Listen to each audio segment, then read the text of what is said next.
मेरा नाम सुबीर मुंडा है। मैं सजने खेली वाटर टावर का वन रक्षक हूँ। 11 साल, 11 मानसून, 11 बाघ सीज़न मैंने मगरमच्छों को इंसान खाते देखा है। मैंने शहद लेने वाले को बिना डर के पेड़ों पर चढ़ते देखा है। मैंने वो चीज़ देखी है जिनके लिए वन विभाग की डायरी में कोई कॉलम नहीं है। लेकिन जो मैंने उस रात देखा वो जंगल का अपराध नहीं था, वो एक पारगमन था। सुंदरबन के अपने नियम हैं, सरकारी राजपत्रों में लिखे नियम नहीं, पुराने नियम, जवारीय नालों में बहते नियम, जैसे पुरानी नसों में खून बहता है। उन नियमों में से एक बहुत सरल है। सूर्यास्त के बाद पानी के पास कभी सीटी मत बजाना। गांव के बूढ़े कहते हैं जल डाकनी सिर्फ बुलावा सुनती है और जो उसे बुलाएगा उसकी परछाई 12 जवारों पर नाचेगी। मैंने कभी विश्वास नहीं किया।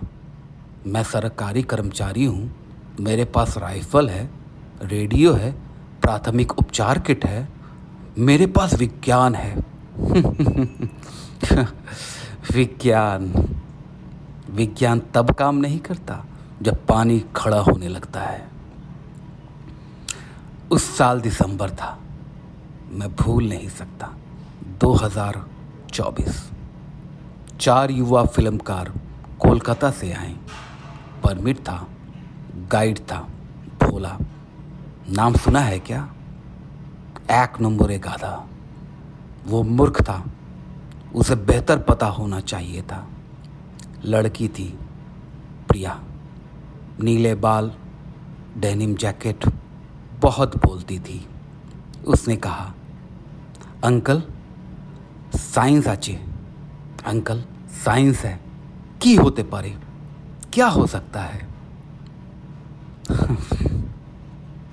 मैंने कहा, रात के बाद नहर में मत जाना, सीटी मत बजाना। वो हंसी, उसकी हंसी आज भी मेरे कानों में गूंजती है।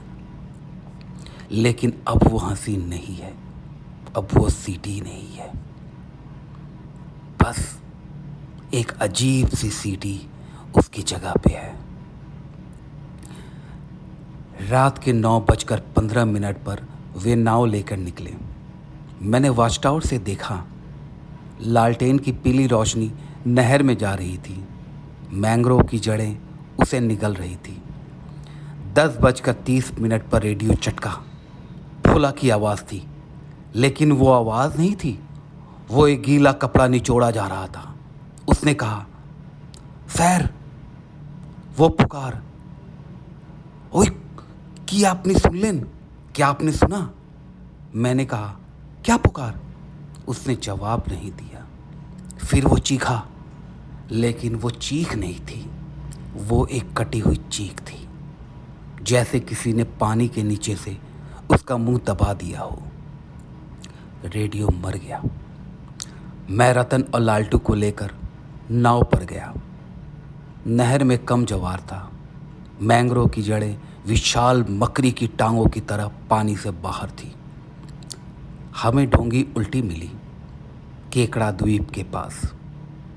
कोई शव नहीं, कोई खून नहीं, कोई भोला नहीं, कोई फिल्मकार नहीं, सिर्फ एक चीज़, एक mobile phone zip lock bag में तैर रहा था।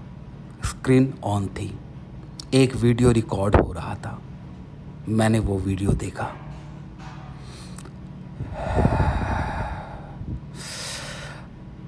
मैं काश वो वीडियो ना देखा होता। वीडियो में वो लड़की प्रिया सीटी बजा रही थी, एक फिल्मी धुन, बहुत खुश, बहुत लापरवाह। फिर कैमरा पानी की तरफ घूमा और पानी उठा, लहरों की तरह नहीं, एक जन्म की तरह। काला पानी, इतना काला कि रोशनी उसे छूती हुई डर गई। एक स्तंभ बन गया, एक औरत की शक्ल, लंबी, गीली, फटी हुई लाल साड़ी, लेकिन वो साड़ी कपड़ा नहीं था, वो बहती हुई गाद थी। उसका चेहरा, उसका कोई चेहरा नहीं था, सिर्फ एक चिकना काला अंडकार, जहां नाक, मुंह, आंखें होनी चाहिए थी, लेकिन सबसे बुरी बात, वो देख रही थी, बिना आंखों के देख रही थी। और उसने पूछा, के डाक दिए छिलो, किसने बुलाया? प्रिया ने हाथ उठाया, धीरे से, जैसे सपने में हो। उसने कहा, आमी, आमी डाक दिए छिलम, मैंने बुलाया। उसने मुस्कुराते हुए उसका हाथ छुआ, और प्रिया चीखी नहीं, वह मुस्कुराते हुए खुल गई। पहले उसके नीले बाल एक एक करके नीले हरे शैवाल में बदलते गए, फिर उसकी डेनिम जैकेट लाल साड़ी में पिघलती गई, फिर उसकी त्वचा, उसकी हड्डियां, उसकी जो मुर्ख हंसी, सब कुछ उस लंबी सफ़ेद भुजा से नीचे बहकर काले पानी के स्तंभ में चला गया। 12 सेकंड में वो चली गई, मरी नहीं, समा गई। जहां वो खड़ी थी वहां सिर्फ एक काला बूंद नाव में गिरी। फिर वो मौसमी की तरफ मुड़ी। मौसमी, गोल चश्मा, मरून कुर्ती, हाथ में जर्नल, वो लड़की जिसने सारी कहानियां पढ़ी थी, वो लड़की जिसने सबको चेतावनी दी थी। वो घुटनों पर गिर चुकी थी, वो चीख नहीं रही थी, वो फुसफुसा रही थी। उसने कहा, आमी तुम्हाके चिनी, तुमी रुक्मिनी, तुमी সেই ছোট মেয়ে जेके डूबिए छिलो। मैं तुम्हें पहचानती हूँ, तुम रुक्मिनी हो, तुम वो छोटी लड़की हो जिसे डुबो दिया गया था। जल डाकनी रुक गई। पहली बार उसके बिना चेहरे वाले चेहरे पे एक बच्ची का चेहरा झिलमिलाया, बस कुछ पल के लिए। बड़ी काली आंखें, गीले काले बाल, पीली नीली त्वचा और आंखों से सूखा खून सिंदूर की तरह। वो बच्ची 7 साल की थी, वो अकेली थी, वो अब भी अकेली थी। जल डाकनी ने अपना हाथ बढ़ाया। मौसमी ने अपना जर्नल बंद की। उसने अपना चश्मा उतारा, उसने हाथ बढ़ाया। उसने एक सवाल पूछा, तुम्हें कि अनेक दिन धरे एकाई आछो? क्या तुम बहुत दिनों से अकेली हो? जल डाकनी ने जवाब नहीं दिया, लेकिन उसका हाथ कस गया और पानी से उस बिन चेहरे वाली औरत से एक सिसकी आई। मौसमी ने अपनी आंखें बंद कर ली। जब उसने खोली तो वो काली थी। उसने चश्मा वापस पहन लिया। वो मुस्कुरा रही थी। वो अब मौसमी नहीं थी, वो दूसरी आवाज़ थी।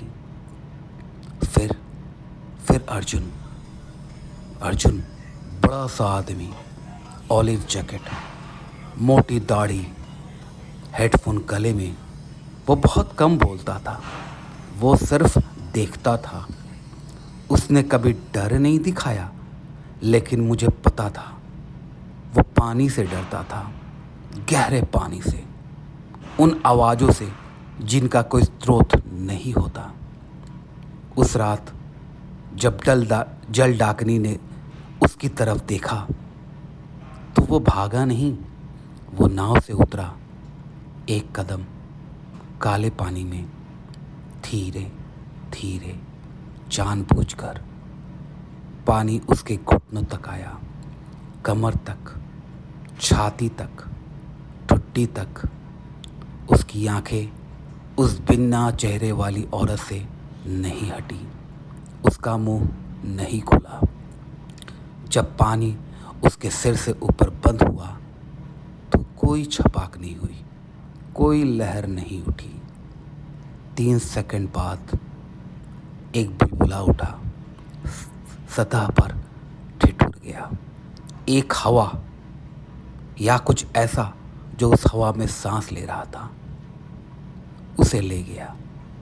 अर्जुन चला गया था। रोहन अकेला रह गया था। चश्मा वाला लड़का हाथ में फ़ोन हमेशा रिकॉर्ड करता रहता था।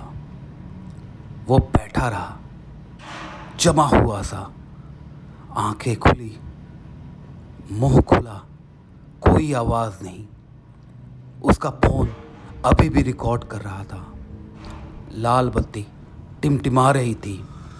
उसने फ़ोन देखा। स्क्रीन पर उसके पीछे जलडाकनी खड़ी थी।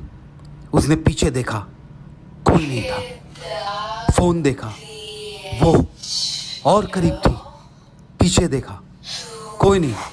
फ़ोन देखा, उसका हाथ स्क्रीन की तरफ बढ़ रहा था। फ़ोन की लो बैटरी बिप हुई।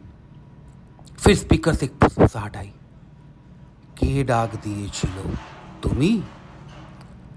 मैंने वहां से भागने का आदेश दिया। रतन और लालटू ने अगली सुबह इस्तीफा दे दिया। मैंने नहीं दिया। मैं वन रक्षक हूं, मेरा कर्तव्य है। कर्तव्य। लेकिन उस रात के बाद हर रात ठीक 10:30 पर मुझे एक सीटी सुनाई देती है। नहर से नहीं, मेरे क्वार्टर के अंदर से, बाथरूम के नाले से, दरवाजे के नीचे के गैप से, शीशे में। कल रात मैंने नहाने के बाद शीशे में देखा। कांच पर पानी नहीं सूख रहा था, वो खुद को व्यवस्थित कर रहा था। अक्षरों में बंगाली अक्षर उसने लिखा, के डाक दिए चिलो तुम्ही। मैंने अपने जीवन में कभी सीटी नहीं बजाई, एक बार भी नहीं, बचपन में भी नहीं। लेकिन कल रात सुबह 3:15 पर मैं उठा। मेरा मुंह खुला था, मेरी जीभ मुड़ी हुई थी और मेरे ओठों से एक धुन निकल रही थी। वही धुन जो प्रिया ने सीटी पर बजाई थी, वही धुन जो मैंने कभी सुनी ही नहीं थी। तो अब मैं ये रिकॉर्डिंग कर रहा हूँ, इसलिए नहीं कि मैं बच सकता हूँ। मैं नहीं बच सकता। वो मुझे ढूंढ लेगी, वो हमेशा ढूंढ लेती है। मैं ये रिकॉर्डिंग इसलिए कर रहा हूँ ताकि तुम जो ये सुन रहे हो, तुम समझ सको। अगर तुम कभी सुंदर बन जाओ तो सूर्यास्त के बाद सीटी मत बजाना। अगर तुम कभी अकेले हो रात में और पानी की आवाज़ सुनो तो पीछे मत देखना। अगर तुम कभी अपने शीशे में पानी को अक्षर बनते देखो तो जवाब मत देना, क्योंकि वो सिर्फ बुलावा नहीं सुनती, वो तुम्हारी चुप्पी भी सुनती है। आज सुबह जब मैं वॉच टावर की तरफ चला तो नहर जितनी होनी चाहिए थी उससे अधिक ऊंची थी और उसके बीचों बीच खड़ी थी एक औरत फटी लाल साड़ी में। कोई चेहरा नहीं, लेकिन उसके होठों की जगह पानी में एक मुस्कान उकेरी थी। उसने एक हाथ उठाया, टपकता हुआ, बुलाता हुआ। उसके पीछे 4 आकृतियाँ, प्रिया, मौसमी, अर्जुन, रोहन, गर्दन तक पानी में खड़े, वही मुस्कुरा रहे थे, वही मुस्कान। अब वे पीड़ित नहीं हैं, अब वे उसकी आवाज़ हैं। और मैं अब अपनी सीटी सुन सकता हूँ। वो आ रही है। के डाक दिए चिलो, जवाब मत देना। सुबीर मुंडा की ये रिकॉर्डिंग उनके क्वार्टर से मिली थी। फ़ोन पानी में तैर रहा था। स्क्रीन काली थी लेकिन रिकॉर्डिंग चल रही थी। तब से अब तक 3 दिन हो गए हैं।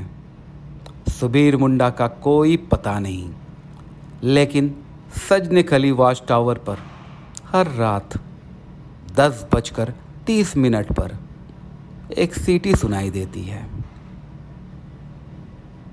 एक सीटी।